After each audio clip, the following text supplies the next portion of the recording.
नमस्कार। कभी सोचा है कि भारत में हम आज जिस तरह से पढ़ते लिखते हैं, उसकी जड़ें आखिर कहाँ से जुड़ी हैं? आज हम ब्रिटिश भारत की एक ऐसी बहस की कहानी में उतरेंगे जिसने हमेशा हमेशा के लिए ये तय कर दिया कि करोड़ों भारतीय क्या और कैसे सीखेंगे। चलिए शुरू करते हैं ये दिलचस्प कहानी। तो सबसे पहले आइए एक बहुत ही बुनियादी सवाल से शुरुआत करते हैं।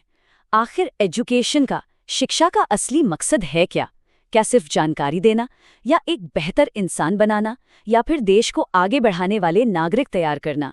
सच पूछिए तो यही वो सवाल थे जिन्होंने ब्रिटिश भारत में शिक्षा पर एक बहुत बड़ी बहस को जन्म दिया। देखिए, अंग्रेज भारत में सिर्फ व्यापार करने या जमीन पर कब्जा करने के लिए नहीं आए थे। उनके इरादे इससे कई ज्यादा बड़े थे।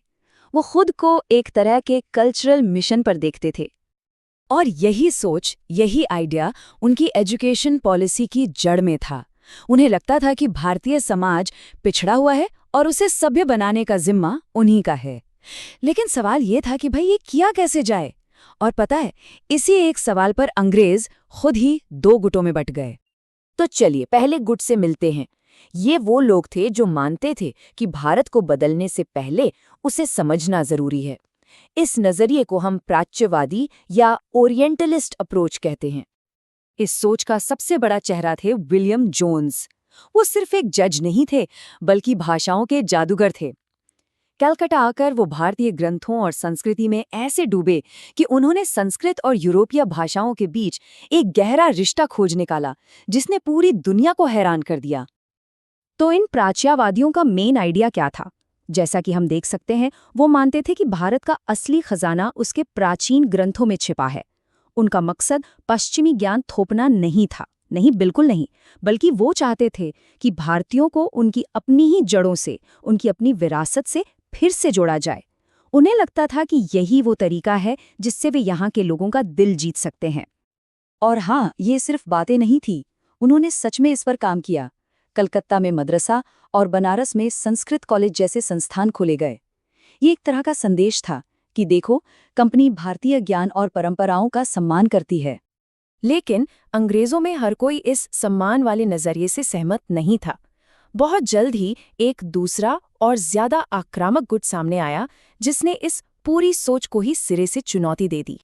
और इस नए एग्रेसिव अप्रोच के सबसे बड़े चैंपियन थे थॉमस बेबिंगटन मैकॉले। मैकॉले के लिए भारत का सारा ज्ञान अंधविश्वास और बकवास से ज्यादा कुछ भी नहीं था। मैकॉले का ये मशहूर बयान साफ दिखाता है कि दोनों गुटों की सोच में जमीन आसमान का फर्क था। आंग्लवादियों के लिए पश्चिमी ज्ञान ही एकमात्र सच था और इसे भारत पर थोपना उनकी नैतिक जिम्मेदारी थी। तो ये लड़ाई सिर्फ किताबों या भाषाओं की नहीं थी, जैसा कि हम यहाँ देख सकते हैं। ये इस बात की लड़ाई थी कि ब्रिटिश भारत पर शासन कैसे करेंगे। क्या वो एक साथी की तरह भारतीयों को समझेंगे या एक मालिक की तरह उन पर अपनी संस्कृति थोप देंगे? और आखिरकार इस बहस में जीत हुई आंग्लवादियों की। अब सवाल है क्यों?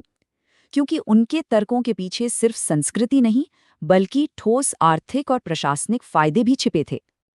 मैकॉले के तर्कों ने सीधा रास्ता बनाया 1835 के अंग्रेजी शिक्षा अधिनियम के लिए। इस कानून के बाद कलकत्ता मदरसा और बनारस संस्कृत कॉलेज जैसे संस्थानों को नज़रअंदाज किया जाने लगा। उन्हें तो अंधकार के मंदिर तक कहा गया, जिन्हें अपने हाल पर छोड़ देना ही बेहतर है। फिर 1854 में वुड्स डिस्पैच नाम के एक दस्तावेज ने इस नीति पर पक्की मुहर लगा दी। इसका लॉजिक बहुत ही सीधा साधा था। अंग्रेजी शिक्षा से ऐसे भारतीय तैयार करो जो सोच और पसंद में अंग्रेज हों। वो ब्रिटिश सामान खरीदेंगे और कंपनी के वफादार कर्मचारी बनेंगे। मतलब शिक्षा के जरिए एक नया बाजार भी तैयार हो जाएगा और एक वफादार वर्कफोर्स भी। एक तीर से दो निशाने। लेकिन अंग्रेजों के आने से पहले भारत का अपना एक बहुत ही वाइब्रेंट एजुकेशन सिस्टम था। विलियम एडम नाम के एक स्कॉटिश मिशनरी ने अपनी रिपोर्ट में बताया था कि गांवों की पाठशालाएं कैसे स्थानीय जीवन के साथ मिलकर चलती थी, एकदम तालमेल बिठाकर। ये जो तुलना है, ये साफ साफ दिखाती है कि नए नियमों ने सब कुछ कैसे उलट-पुलट कर दिया। जो सिस्टम लचीला था, जो स्थानीय जीवन का हिस्सा था, उसकी जगह एक सख्त सेंट्रलाइज सिस्टम ने ले ली। और इसका सबसे बुरा असर पड़ा गरीब किसानों के बच्चों पर। क्यों?